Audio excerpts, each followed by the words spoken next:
Hello everyone, today I'll be showing you guys my Sikorsky SH-3G Sea King MOC.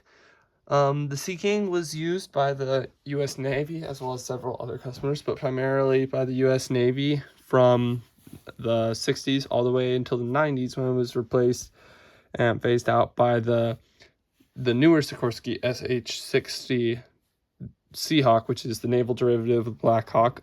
It's come in several color schemes over the years, like for example, Marine One. Tail gears falling off on me. The Marine One color scheme, SEA camouflage, or also known as Southeast Asian for Vietnam War, in which it frequently served. And then this one, which is the most common one, and these were used obviously, like I said, Vietnam War, Marine One, but then also the standard ones were used to actually for a very high profile rescue mission of recovering the Apollo moon modules. Now, this is not any specific one. As you can probably see, there's no markings on this. That's because I have yet to make and apply stickers for this. But this is just the most common color scheme. On the underside, fully tiled off, smoothing. Tried to get as accurate as possible. Main differences between the SH-3G and the A variants is improved cover up here for the engines, and then a different shape of radome down here, as well as the G model is for cargo, medevac, search and rescue, and then the A model is for anti-submarine warfare. Now, moving towards the back, if you detach this 2x2 corner tile, and there's a similar one on the other side. Let me get that real quick. Oh, well, we'll just leave it off for now. Then you should be able to fold the tail boom, and it doesn't fold all the way, but I mean, it's Lego, so it's not perfect. As I've said before, and I'll continue to say for a while, you know, it's Lego, it's not perfect. This is a limited system that we have to work with. Tail rotor spins very freely. I know it's kind of off screen. Let me see if I can do that again in the middle. So yeah, that's the tail rotor. Building a 5-pointed rotor was very hard, and that was probably one of the things that took the longest on this thing. Main rotor also spins freely as well. Does hit occasionally. It's coming a little loose. It doesn't normally. It's just, you know, I've been flying it around, and it tends to get looser the more you shake it. Anyways, I'll just take that off for now. It does come off pretty easily. In front we have the air stairs, which unfortunately you have to move the 2x2. You have to remove the 2x2 round truncated cone in order to, come on, focus.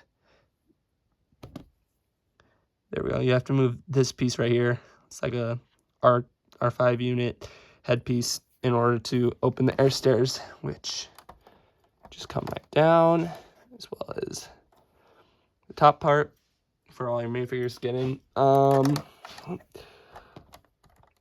It is a very playable model. I know things break. Things are breaking a lot right now, but they always tend to do that more on camera.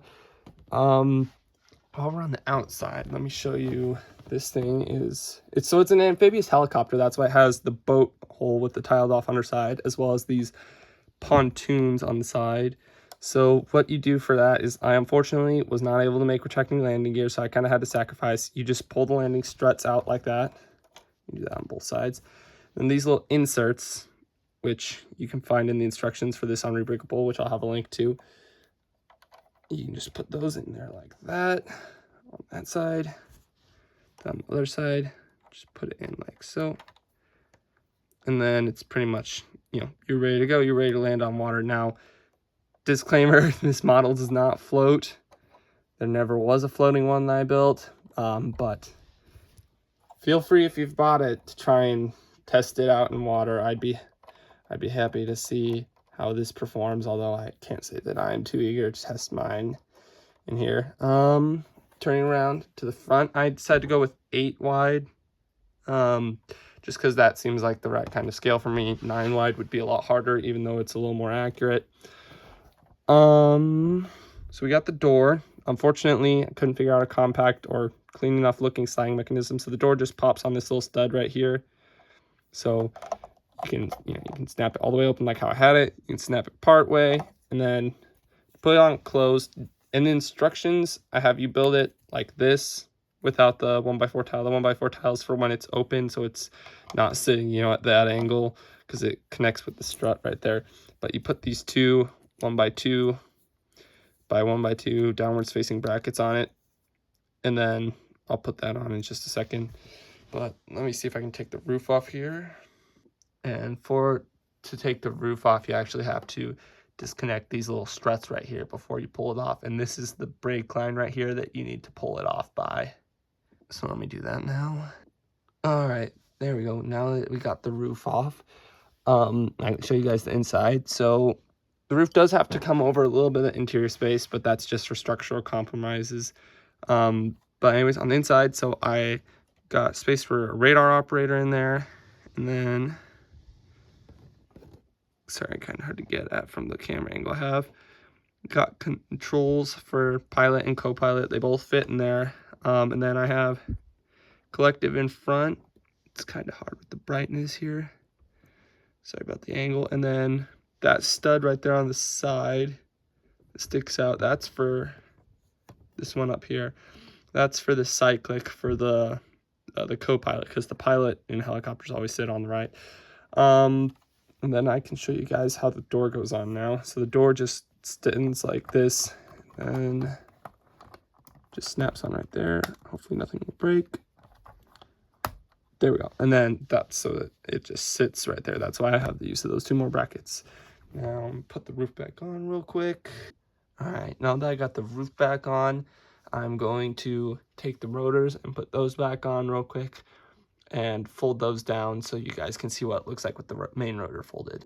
All right, so there we go. That is what it looks like with the blades all retracted, just so you can kind of see that. They do actually fit pretty flush to it.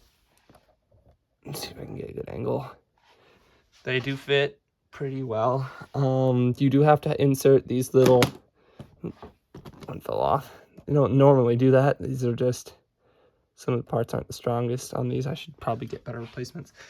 But you have to insert these little sub-assemblies that I also have you build in the instructions, just to mount those. I think that pretty much covers it. Let me know what you guys think down below in the comment section.